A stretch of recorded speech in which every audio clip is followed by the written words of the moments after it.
कुंडली कवरधारी विठ्ठल श्री ज्ञानदेव तुकाराम शांती ब्रह्म एकनाथ महाराज की विठाला विठाला विठाला विठाला विठाला विठाला विठाला विठाला।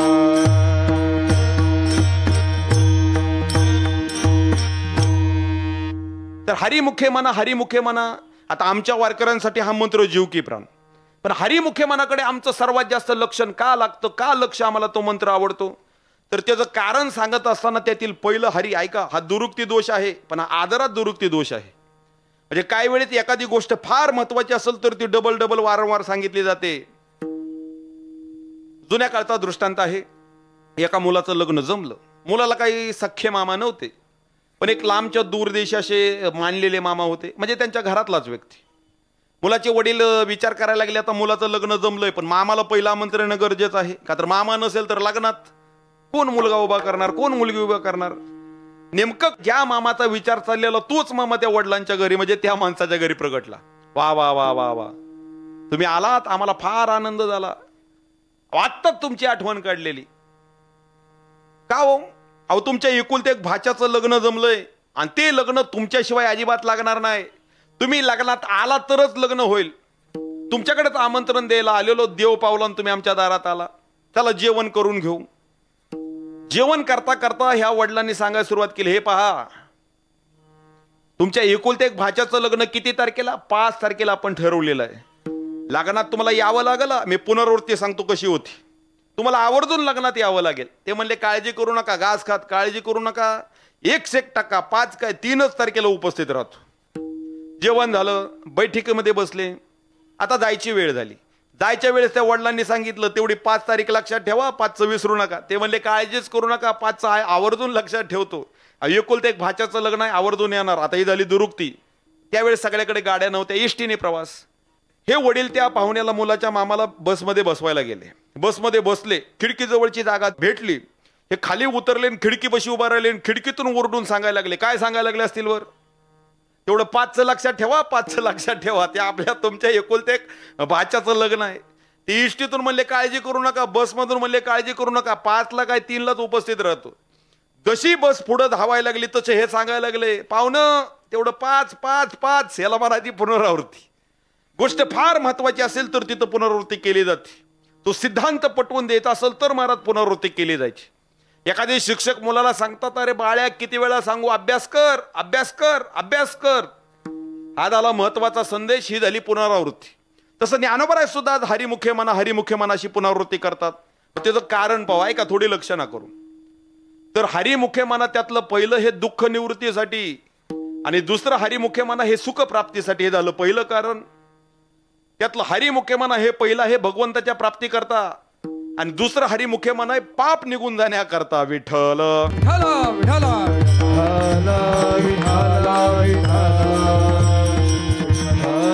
साधा नियम सांगतो ऐका आणि धावतं पुढे जातो। हरिमुखे म्हणा म्हणण्याची 2 कारण आहेत, एक दुःख निवृत्ती आणि दुसरं सुख प्राप्ती।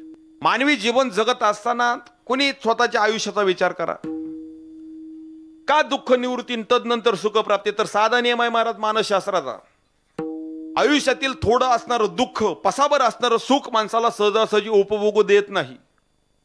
साधा नियम आहे। रस्त्याने चालता चालता आपण घरून 100 रुपये खिशात घेतले, 100 रुपयाची थोडक्यात चिल्लर समजा, आणि प्रवास करून आल्यानंतर घरी आलो, किसा मोकळा केला तर किती भरले, 99। हा किसा तपासला, हा किसा तपासला, हा किसा तपासला, इकडं तिकडं पाहिलं, 1 2 3 4 10 20 99, 1 रुपया कमी पडायला लागला। याची तळमळ सुरू झाली, याला घास सुद्धा गोड लागे ना, 1 रुपया कुठं गेला असेल, 1 रुपया कुठं गेला असेल। आता ऐका, मी थोडं दुःख माणसाला जास्त सुख कसं उपभोगू देत नाही। गेले किती, गेले किती, 1 रुपया, पण राहिले किती, 99। 99चं असणारं दुःख तो गेलेला 1 रुपया उपभोग देत नाही, याला म्हणायचं दुःख। अगदी थोडं असणारं दुःख माणसाला पसाभर असणारं सुख सहजासहजी उपभोगू देत नाही, ज्ञानोबरांच्या लक्षात आलं। त्यामुळे ज्ञानोबरा इथं हरिपटात दुरुक्ती करतात, हरिमुखे म्हणा त्यातलं पहिलं हरी हे दुःख निवृत्तीसाठी आणि दुसरं हरी ते दुःख निघून गेल्यानंतर येणारं सुख भोगण्यासाठी। विठ्ठल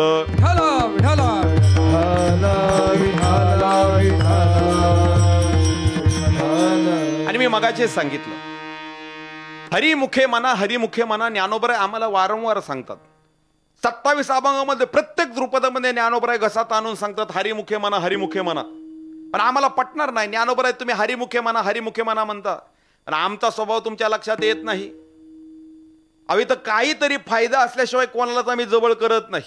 की हरिमुखे मनाचा आम्हाला काहीतरी फायदा पाहिजे ना तरच आम्ही जवळ करू.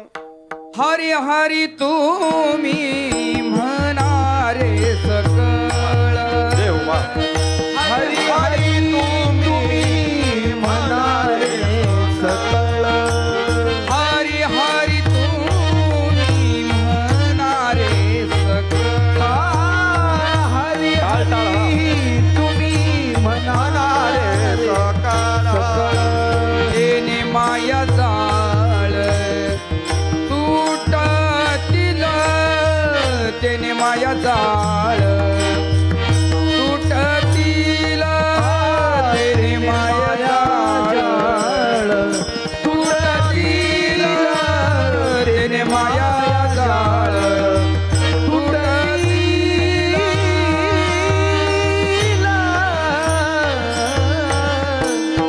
ऐका, हरी म्हणण्याचा फायदा काही ज्ञानोबराय आम्हाला अभंगात सांगतात. असे बरेच प्रमाण आहेत. हरिमुखे म्हणा हरिमुखे म्हणा किंवा हरी हरी तुम्ही म्हणा रे सकळ, तेने माया जाळ तुटतील. हा झाला फायदा. ऐका, मला लक्षणा काय करायची. अभंगाच्या पूर्वार्धात ज्ञानोबराय सांगतात हरिमुखे म्हणा हरिमुखे म्हणा बोला.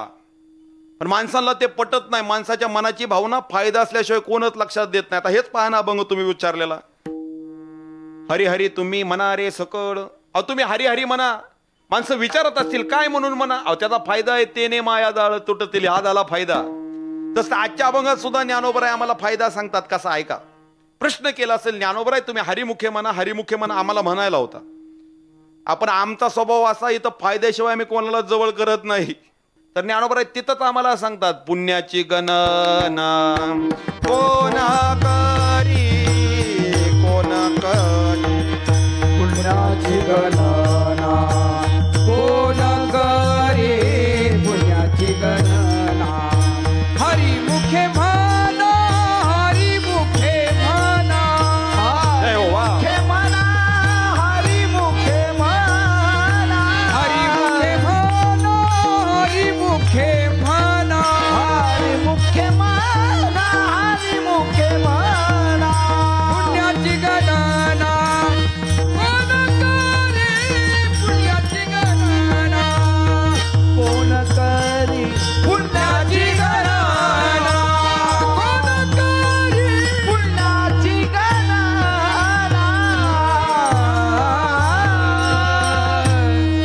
हरिमुखे म्हणा हरिमुखे म्हणा पुण्याची गणना कोण करी. अजून बराच या प्रमाणात विस्तार करता येईल, पण थोडे वेळेची आपल्याला मर्यादा. ऐका, ज्ञानोबराय खरं तर हरिमुखे म्हणा हरिमुखे म्हणा ह्यातून फार महत्वाचा संदेश देतात.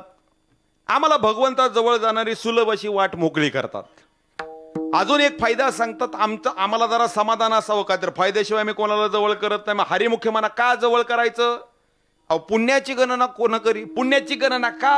अहो इतकं पुण्य मिळतं की त्या नामाचा फायदा. आणि साधा नियम सांगतो, आपली धडपड कायम सुखासाठी चाललेलं आहे. पण माझं स्पष्ट मत आहे, राग येऊ देऊ नका. इथं आपण सुखासाठी धडपडायचं नाही, मग आपण धडपडायचं पुण्य कमवायसाठी. ज्या बँकेमध्ये पुण्याची ठेव त्याला सुखाचा व्याज आपोआप मिळत जातं. पण ज्याच्या बँकेमध्ये पापाची ठेव जास्त त्याला मारा दुःख रुपये हप्ता कायम भरावा लागतो. इथं आपल्याला जर सुख मिळवायचं असेल ऐका, तर सुखासाठी धडपड करायची नाही, आपण धडपड करायची पुण्यासाठी. आणि हा सुखाचा सोपा मार्ग ज्ञानोबराय आम्हाला पटवून देतात. हरिमुखे म्हणा पुण्याची गणना कोण करी. विठ्ठल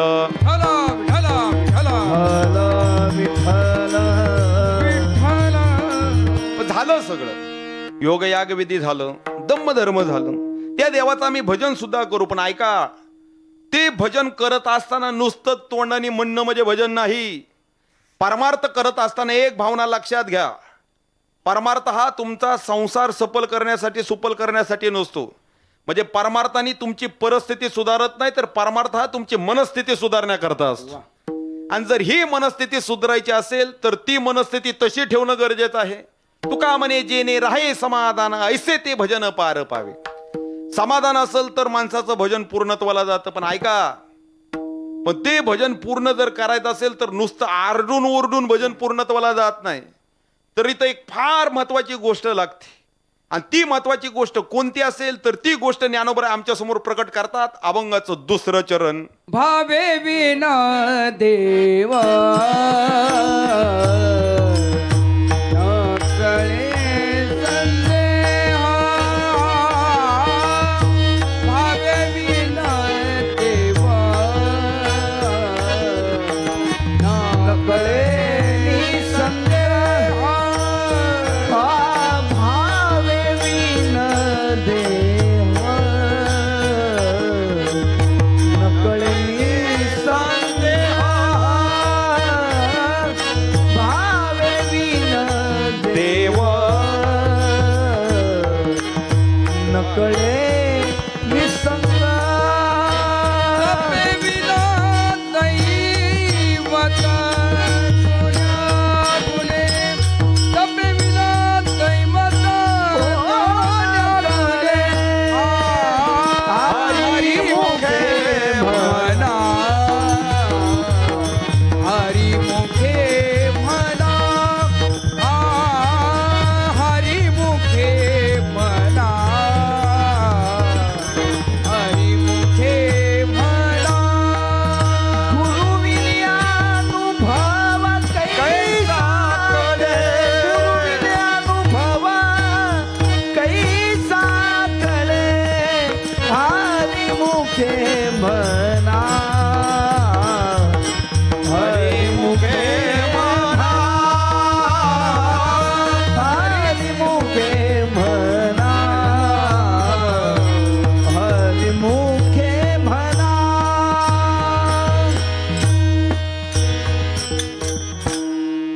भावेन देव भावेन देव नकळे निसंदेह गुरवीन अनुभव कैसा कळे. ऐका, अभंगाच्या दुसऱ्या चरणामध्ये ज्ञानोबराय आम्हाला सांगतात, तुम्ही योग याग विधी करत आला. द्रुपदामध्ये सांगितलं हरिमुखे म्हणा, हरिमुखे म्हणा, पुण्याची गणना कोण करी.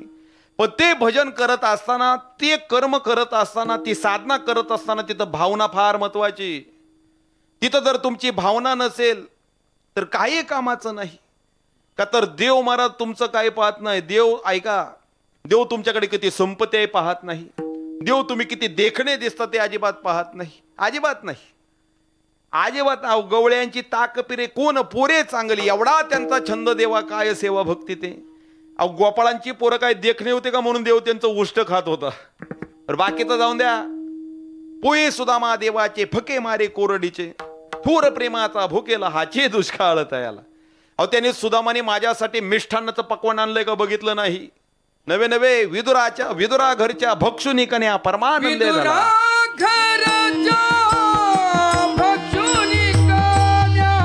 वाजय हो.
विदुरा घरच्या भक्षुनी कन्या परमानंदे झाला. ऐका, विदुरा घरची त्यांनी परिस्थिती पाहिली नाही.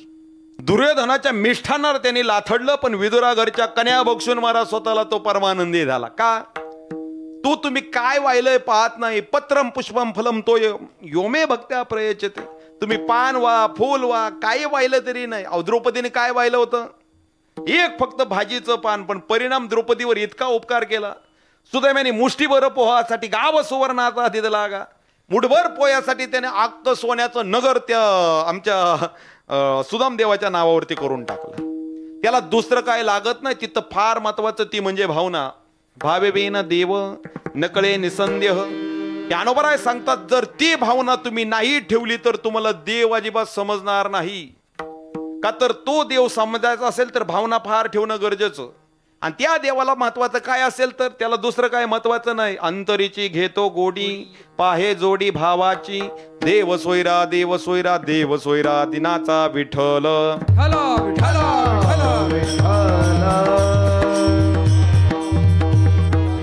परमार्थाचं फूल आमच्या मनामध्ये उमलायचं असेल तर ते फूल उमलायचं असेल. हेथ वडील जय जय करती तया नाम धर्म ठेविती हे अनुष्ठती सकळ सामान्य जन.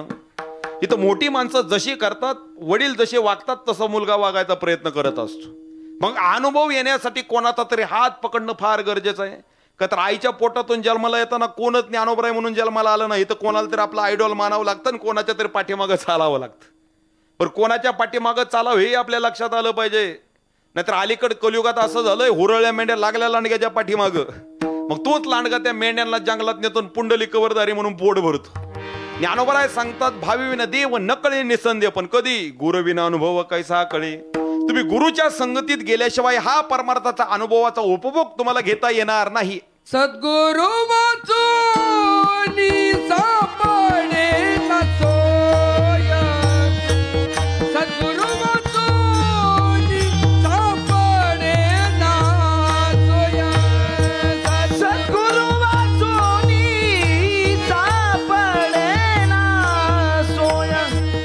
सद्गुरु वाचूनी सापडे ना सोय. धरावे ते पाय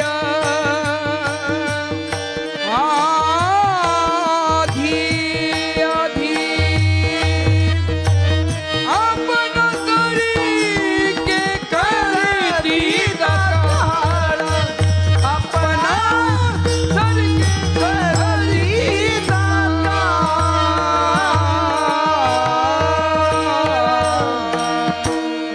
इथं गुरूंच्या संगतीत गेल्याशिवाय त्या भगवंताची खरी ओळख आम्हाला होत नाही. निश्चित आहे तुम्ही खरी ओळख करायला गेला, पण ही ओळख करून घेताना तिथं भाव महत्वाचा. भावाच्या अगोदर तिथं भगवंताचं नाम महत्वाचं. आणि नामाच्या अगोदर तुम्हाला भगवंताकडे नेणारा रस्ता फार महत्वाचा. अभंगाच्या सुरुवातीला ज्ञानोबराय रस्ता प्रदर्शित करतात. अभंगाच्या दुसऱ्या चरणात त्या रस्त्याने चालताना साधन आम्हाला सांगतात. तिसऱ्या चरणामध्ये त्या साधनासाठी लागणारं महत् साधन म्हणजे मदतीचं दुसरं एक साधन सांगतात. म्हणजे इथं कीर्तन आहे, पण कीर्तनाचं महत् साधन इथं मृदुंग आहे, विणा आहे, संवादिनी आहे, टाळ आहेत. म्हणजे ही झाली महत् साधनं. तसे सोबती तुम्ही आतापर्यंत सांगितली, पण ऐका, पण देव फक्त भाव ठेवून त्याचं भजन करून सहजासहजी नुसतं त्याचं नाव घेत राहिला किंवा त्याचा नुसता भाव ठेवला तर तो देव प्राप्त होत नाही. पण तो प्राप्त होण्यासाठी काय करावं लागतं तर तिथं करावी लागते साधना, तिथं करावं लागतं कष्ट. आणि ते कष्ट नेमकं कोणतं तर तपेविना दैवत दिदल्याविना प्राप्त गोजेवी नाही तर कोण सांगे. हरिमुखे मना पुण्याची गणना कोण करी. विठोबा रखो माये जय जय विठोबा रखो माये. जय जय विठोबा रखो माये.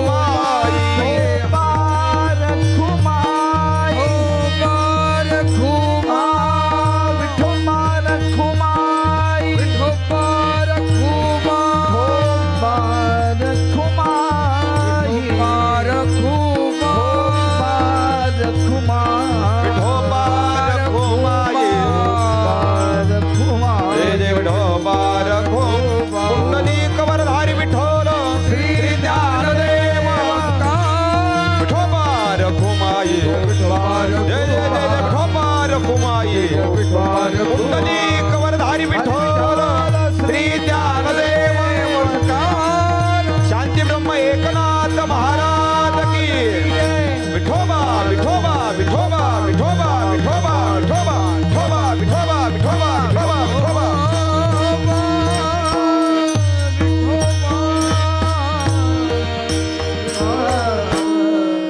त्याग विधी येणेनो ये सिद्धी वायाची उपाधी दंभ धर्म हरिमुखे मना पुण्याची गणना कोण करी विठ्ठल विठ्ठल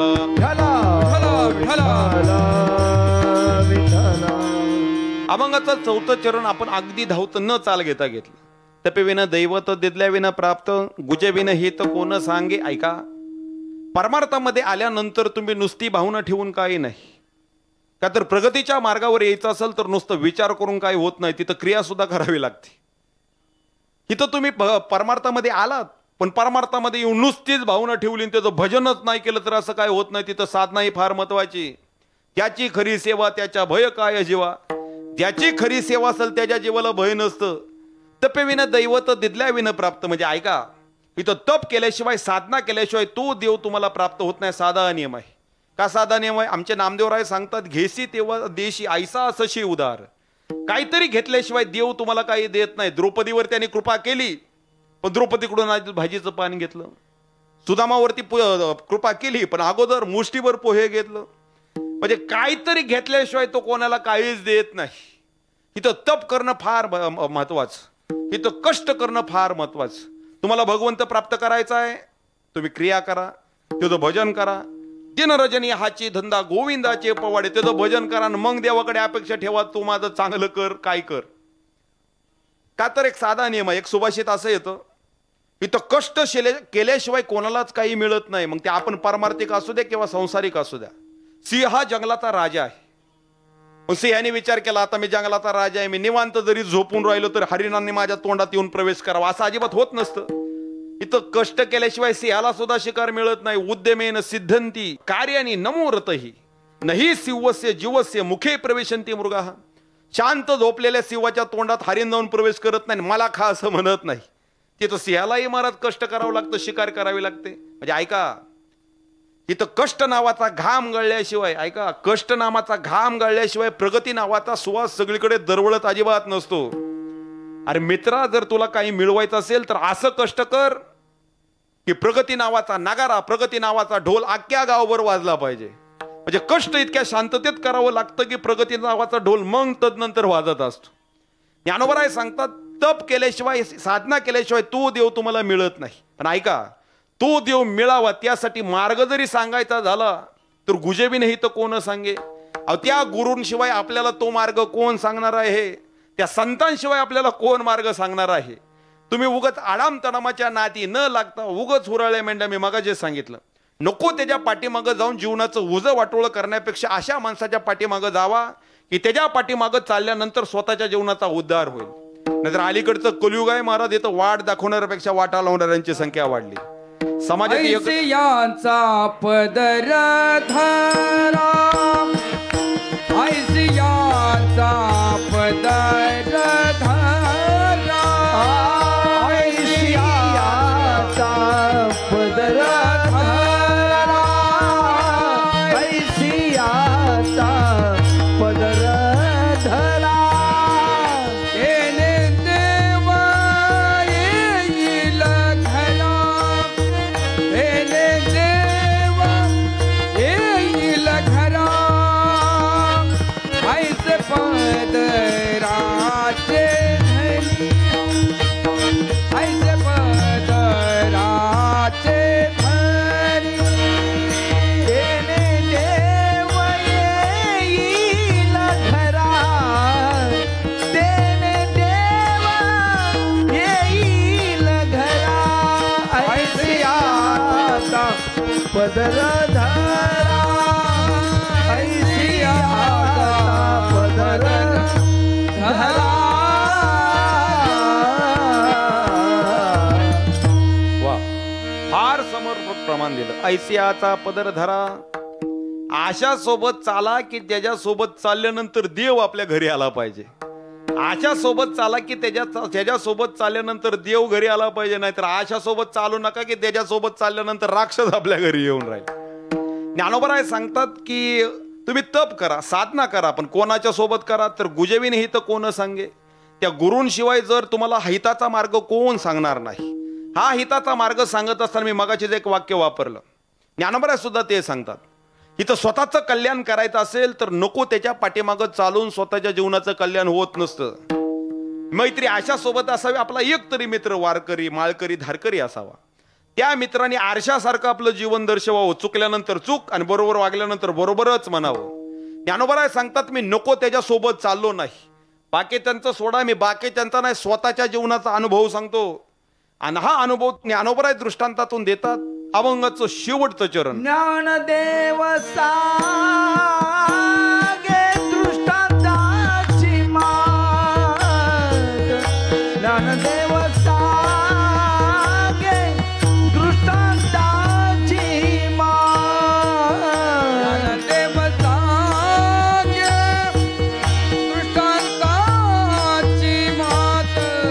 ज्ञानदेव सांगे दृष्टांताची मात. साधूचे संगती तरणो पाय. साधूचे संगती तरणो पाय.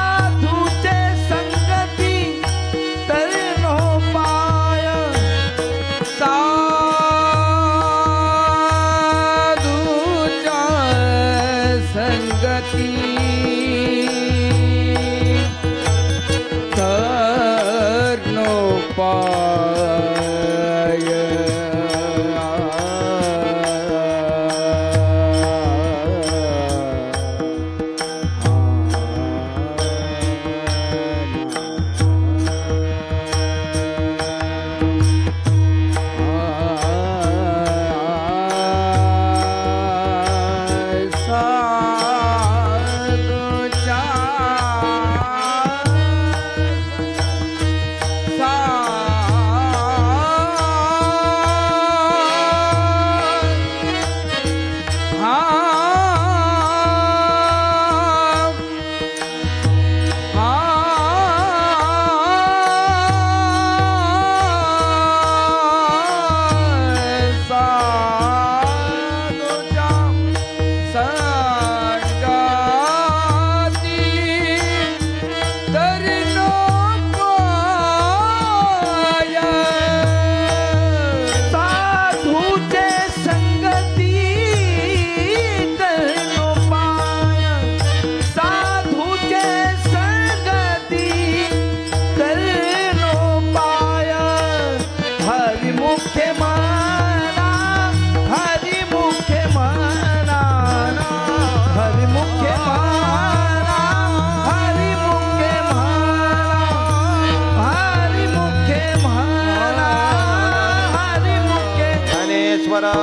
माऊली ज्ञानराज माऊली तुकाराम. ज्ञानेश्वर माऊली ज्ञानराज माऊली. जय जय ज्ञानेश्वर माऊली ज्ञानराज माऊली तुकाराम. ज्ञानेश्वर माऊली ज्ञानराज माऊली. जय जय ज्ञानेश्वर माऊली ज्ञानराज माऊली तुकाराम. ज्ञानेश्वर माऊली ज्ञानराज माऊली तुकाराम.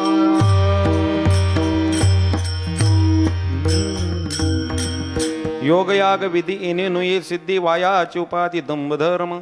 हरिमुखे मना पुण्याची गणना कोण करी. आतापर्यंत आपण धावतं एक एक एक प्रमाणाचा अंदाज बांधत आलेलो आहे. विस्तार बराच आहे, का तर ज्ञानोबरायांचे अभंग आहेत. ज्ञानोबराय जशी बुद्धी देतील, का तर ज्ञानोबरायांचा प्रत्येकावर वेगळा कृपाशीर्वाद आहे. इथं अभंगाचं उच्चारण करायचं झालं तर अभंग बोलला की प्रत्येकाची नजर ज्ञानोबराय देतातच. इथं सुंदरते ध्यान जरी आम्ही म्हणलं तर प्रत्येकाची सुंदरतेची व्याख्या निराळी. इथं प्रत्येकाचे विचार सगणे, प्रत्येकावर ज्ञानोबरायांचा वेगळा आशीर्वाद. ज्ञानोबराय सांगतात, जर तुम्हाला तुमच्या जीवनाचं चांगलं व्हावं, तुमचा उद्धार व्हावा आणि कोणाला न प्राप्त होणारा भगवंत जर तुम्हाला सहजासहजी प्राप्त व्हावा, तर माझा मी स्वतःचा अनुभव तुम्हाला सांगतो. ज्ञानदेव सांगे दृष्टांताची मात. ऐका, अगदी आवडीने माझा तुम्ही दृष्टांत ऐका. तो दृष्टांत म्हणजे माझ्या जीवनाचा परामर्श. ज्ञानोबराय म्हणतात मी असं असं केलं, तसं तसं केलं, परिणाम मला आज असं असं मिळालं. जे काही असेल, माणसाला मोठं पण जर अंगी मिरवायचं असेल तर त्यासाठी त्याला यातनाही तेवढ्यात कठीण सहन कराव्या लागतात. साधा दगड पहा, एक दगड पायरी होतो आणि एक दगड मूर्ती होतो. दोन्ही दगड एकाच जातीचे, एकाच कुळातले, पण एकाने टाकीचे घाऊ सोसले नाहीत, परिणाम पायरीचा चिरा म्हणून पडावं लागलं. आणि एकीने टाकीचे घाऊ सोसले, परिणाम देव म्हणून तो आपल्या समोर आला.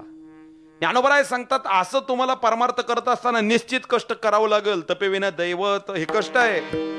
असं कष्ट केल्याशिवाय देव तुम्हाला प्राप्त होणार नाही. पण ऐका, हे कष्ट करत असताना त्या कष्टाला एक सुगम रस्ता असणं गरजेचं आहे. समजा थोडक्यात तुम्हाला पंढरपूरला जायचं आहे. पंढरपूरला आता आळंदीवरून ज्ञानोबराय निघतात, खाली दरमजल करत करत करत पंढरपूरला जातात. दरमजल करत पुण्यामध्ये येतात, सासवड, जेजुरी, असं फलटण, बरड, नातेपुते, माळशिरस, सदाशिवनगर, माळशिरस, वेळापूर, थेट बंडी शेगाव, वाखरीन, पंढरपूर. पण आता समजा पंढरपूरला ज्ञानोबरांना जायचंय तर ज्ञानोबरांनी त्याच वाटेने चालणं, आपल्याला जर जायचंय तर ज्ञानोबरांसोबत त्याच वाटेने चालणं गरजेचं. एक जण म्हणला मी पंढरपूरला जायचंय, मला पंढरपूरला जायचंय, पुण्यामधून पंढरपूरकडे न जाता पुण्यामधून त्याने मुंबईकडे तोंड केलं, लागला चालायला. किती चालल्यावर तो पंढरपूरमध्ये पोहोचेल? अजिबात नाही. तर ती साधना जर तुम्हाला योग्य करायची असेल तर त्या साधना योग्य काय अयोग्य काय हे शिकवणारे गुरु तुमच्या जीवनामध्ये असणं फार गरजेचं आहे. आणि ते गुरु म्हणजे आयरे गैरे कोण नाही तर गुरु हा संत कुळीचा राजा. अहो ते गुरु म्हणजे संत, आणि त्या संतांवरती तुम्ही डोळे झाकून विश्वास ठेवणं गरजेचं आहे. आता का संतांवरती डोळे झाकून विश्वास ठेवायचा?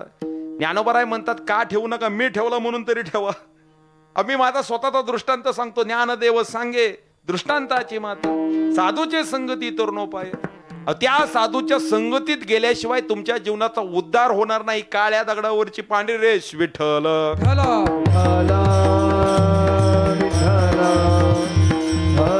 मी सुरुवातीला मगाशी एक वाक्य वापरलं.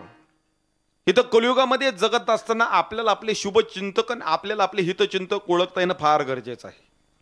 इथं माणसं निवडताना झालेली चूक माणसाला कायम दुःखाच्या दरीत नेऊन टाकणारी असते. इथं माणसं निवडताना झालेली चूक आमच्या आयुष्याचं कसं ओझं माटोळं करेल लक्षात सुद्धा येत नाही. ज्ञानोबराय म्हणतात आम्ही आयऱ्या गायऱ्यावर विश्वास ठेवला नाही, आम्ही अशा माणसावर विश्वास ठेवला की त्याला आमच्या जीवनात झालेली प्रगती त्याच्या डोळ्यात खुपत नव्हती. आम्ही अशा गुरूंवरती श्रद्धा ठेवली की त्या गुरूंवरती विश्वास ठेवल्यामुळे आमच्या जीवनाचं सोनं झालं. आज अख्खं जग मला माऊली म्हणून जर घेत असेल तर तो परिणाम निवृत्तीदादांची संगत मी केली. निवृत्तीदादांना गुरुच्या स्थानी मानलं, परिणाम आज मला अख्खं जग माऊली म्हणून डोक्यावरती घेऊन नाचतं. तुम्हालाही जर वाटत असेल की तुमचं काहीतरी चांगलं व्हावं तर ते चांगलं होण्यासाठी परिणामी अशा संतांवरती अशा गुरुचा आश्रय करणं फार गरजेचं. विठ्ठल विठ्ठल. आता साधं मत सांगतो. ज्ञानोबराय असू द्या, तुकोबराय असू द्या, निवृत्तीदादा असू द्या, नामदेवराय असू द्या, एकनाथ महाराज असू द्या, भानुदास महाराज असू द्या, की निळोबराय, कितीतरी संत असू द्या, ह्या संतांवर आम्ही का विश्वास ठेवायचा, का ह्यांची संगती करायची, त्यांच्यासोबत गेल्यावरच आमचं का तरुणोपाय होतं? तर याचं एक कारण आहे. तर जर तुम्हाला तरुण जायचं असेल तर फार महत्वाचं साधन त्या भगवंताला जवळ करणं.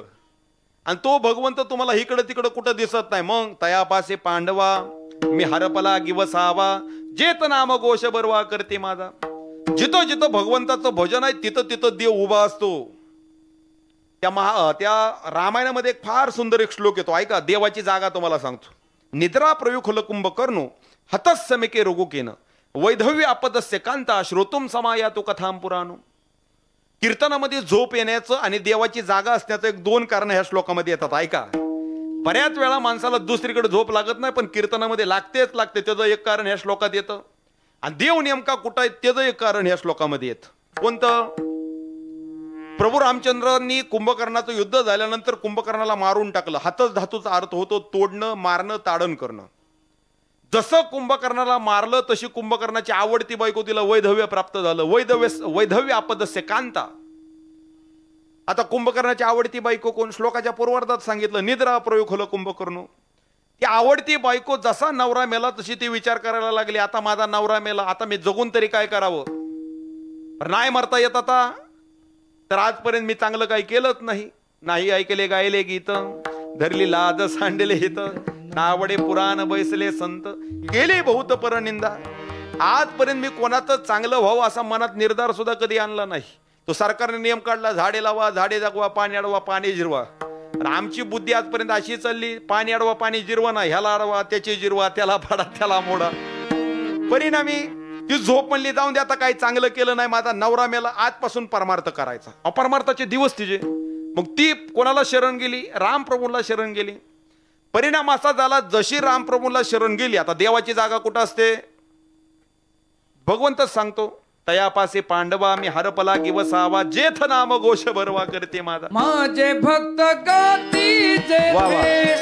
नारदा मी उभा तेथे, नारदा मी उभा तेथे, नारदा मी उभा तेथे.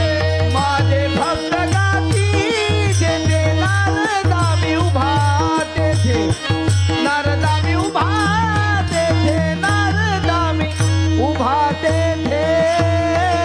माझे भक्त गाती जेथे, माझे भक्त गाती जेथे, नारदा मी उभा तेथे. अहो जिथं कीर्तन चालू आहे, जिथं भक्ती चालू आहे, भजन चालू आहे, तिथं देव उभाच असतो. ऐका, परिणाम असा झाला, ती निद्रा जशी देवाला शरण गेली, देवाने तिला स्वतः जवळची जागा दिली. कोणती? समायातु कथाम पुराणो निद्रा प्रयुखल कुंभकर्णो हतस्समिके रघुकेन वैधव्य आपदस्य कांता श्रोतुम समायातु कथाम पुराणो. जिथं जिथं माझं कीर्तन चालू आहे, तू तिथं तिथं ये. आता माझा खरं तर मला सिद्धांत एकच सांगायचा होता, भगवंताची जागा कुठं आहे. पण त्या योगाने एक दुसरी जागा आली. कीर्तनात झोप लागण्याचं कारण, तर ते कारण म्हणजे देवाने त्या झोपेला स्वतः जवळची जागा दिली. म्हणून समजा आज माझ्या कीर्तनात, थोडक्यात ह्या कदम महाराजांच्या कीर्तनात जर कोणाला झोप आली किंवा आळस आला, तर समजून चालायचं कुंभकर्णाची बायको आपल्या जवळ आली गड्या. देव त्या संतांजवळ राहतो. पहिलं कारण, संतांची संगत करण्याचं देव जवळ भेटतो, सहजासहजी भेटतो. का तर भले मनविता संतांचे सेवक आई त्याची भिक सुखरूप, ठसाविता भाऊ लागती सायास चुकल्या गडे नाश अल्पवर्म. एखाद्या माणसाला एखादी गोष्ट मिळवायची असेल तर फार कष्ट केल्यानंतर त्याला ती मिळाली, पण त्याच्या पोराला ती गोष्ट मिळवायसाठी फार कष्ट करावं लागत नाही. एखाद्या माणसाने 100 एकर वावर कमवण्यासाठी कायम कष्ट करत राहिला, पण त्याच्या पोराला ते सहज मिळून गेलं, का तर त्याचं ते लेकरू झालं. ज्ञानोबराय सांगतात, असं तुम्हाला जर मिळवायचं असेल, परमार्थाचं महाधन जर तुम्हाला मिळवायचं असेल, तर तुम्ही आयऱ्या गायऱ्याची संगत करू नका. तुमच्या जीवनाचा उद्धार करायचा असेल तर मी केले तेच तुम्ही करा. ज्ञानदेव सांगे दृष्टांताचे मात, साधूचे संगती तरुणोपाय. हरिमुखे मना, हरिमुखे मना, पुण्याची गणना कोण करी विठ्ठल.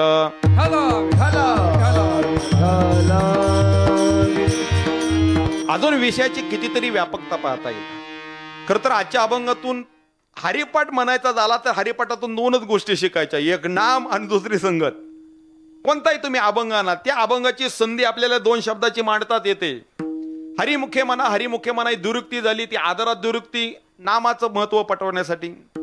आणि अभंगाच्या शेवटच्या चरणात संत संगतीचं तर महत्व ज्ञानोबराय सांगतात, त्या संतांच्या संगतीत गेल्याशिवाय तुमचं जीवन उद्धारूनच जाणार नाही. संतन की संग लागो रे, वा वा. तेरी अच्छी बनेगी. संतन की संग लागो रे, तेरी अच्छी बनेगी. अच्छी बनेगी तेरी बिगड़ी बनेगी. अच्छी बनेगी तेरी बिगड़ी बनेगी. अच्छी बनेगी तेरी किस्मत खुलेगी. अच्छी बनेगी तेरी किस्मत खुलेगी. संग लागो रे, तेरी अच्छी बनेगी. संग लागो रे, तेरी अच्छी बनेगी, तेरी अच्छी बनेगी. ज्ञानदेव सांगे दृष्टांताचे मात, साधूचे संगती तरुणोपाय. हरिमुखे मना, हरिमुखे मना, पुण्याची गणना कोण करी. ऐका, आजच्या अभंगातून फक्त 2 गोष्टी घेण्यासारख्या, म्हणजे सगळं तर घ्यायचंच, पण त्यातील महत्वाचे 2 मुद्दे. इथं नको त्याच्या पाठीमागं लागून स्वतःच्या जीवनाचं वजं वाटोळं करू नका. योग यागी विधी येणे सिद्धी, म्हणजे नको त्याचे म्हणजे नुसतीच माणसं नाही, नको त्या साधनाच्या सुद्धा. नको त्याच्या पाठीमागं लागून स्वतःच्या जीवनाचा उद्धार, स्वतःच्या जीवनाचं वजं वाटोळं करून घेऊ नका. तर आपल्या जीवनाचं हित करणाऱ्याला जवळ करा आणि स्वतःच्या जीवनाचं कल्याण करा. पहिला संदेश. आणि दुसरा संदेश ऐका, अशा जागेवरती बसा, अशा जागेवरती उठा की तिथं बसल्यानंतर तुमचं काहीतरी चांगलं होईल आणि त्यांच्या सोबत राहा की त्यांना तुमचं चांगलं झालेलं बरं वाटेल. म्हणजे संगत अशा माणसासोबत करायची की त्याला स्वतःसोबत तुमचंही नाव मोठं झालेलं आवडल. अशा माणसासोबत करायचे नाही की त्याला तुम्हाला खड्ड्यात घालायला बरं वाटेल. नाहीतर अलीकडे एक घटक असा, एकेकाळी आम्ही ज्यांना खांद्यावरती घेऊन नाचायचो कधी कधी तेच आम्हाला खड्ड्यात घालायला कारणीभूत ठरतात. ज्ञानोबराय सांगतात अशांच्या नको त्याची संगत न करता मी जशी केली संतांची संगत तशी तुम्ही करा.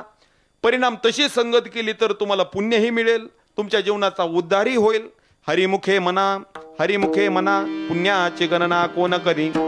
विठ्ठल जय जय विठ्ठल, जय जय विठ्ठल, जय जय विठ्ठल, जय जय विठ्ठल, जय जय विठ्ठल, जय विठ्ठल, जय जय विठ्ठल, जय जय विठ्ठल, जय विठ्ठल, जय जय